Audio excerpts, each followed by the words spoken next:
Hey guys, this is Nick. Welcome back to Wisdom Sachets. Friends, today's topic is patience. Albert Einstein said once, "It's not that I'm so smart, it's just that I stay with problems longer." Now, what is patience? It's a capacity to accept or tolerate the delays or frustrations in our life without getting agitated. Do you wish to grow in the multiple aspects of your life, including your career and your relationships? Then it's super imperative that you develop patience. But the question comes, how to develop patience? To develop any quality inside us, we need to first understand the advantages of that. Because once we understand and introspect on the advantages, there is a stronger will to achieve that quality. So, what are the advantages of having patience? Number one, better decision making. Number two, a happier life, because a person with higher patience would be able to appreciate life as a journey. Number three, better relationships, because there'll be higher level of empathy and compassion for others. Okay, you also need to understand what are the trigger zones which actually makes you restless, and then create an action plan to take care of that particular trigger.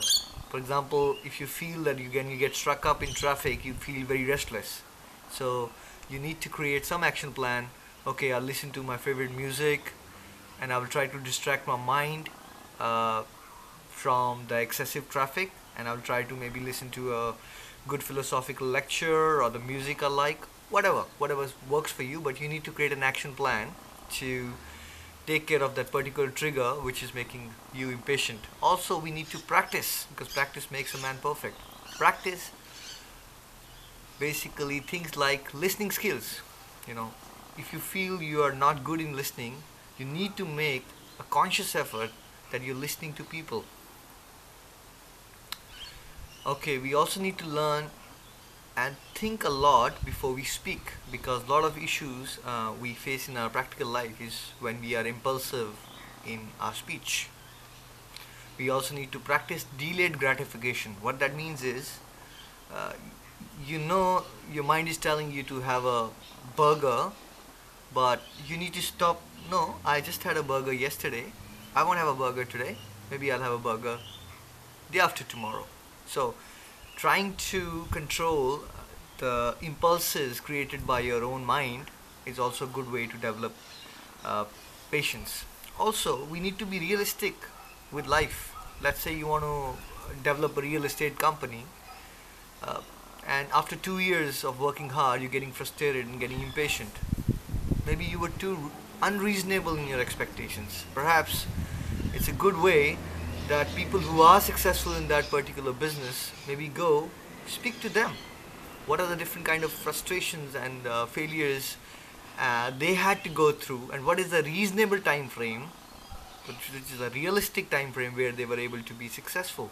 That doesn't mean you should copy what they're doing, but sometimes people get impatient because they're not realistic with their expectations, right? They want everything overnight. It doesn't work like that. Okay, meditation is also a great tool which helps us to get the inner calmness, and once you have calmness, obviously it's easier to have more patience. So friends, undoubtedly it is true that patience is a virtue. I, I hope that you have been able to get something out of this video. For more information, please also watch my video on art of sense control. You want to change the world, be that change yourself, and very soon you will realize the world around you has changed. Peace and virtue.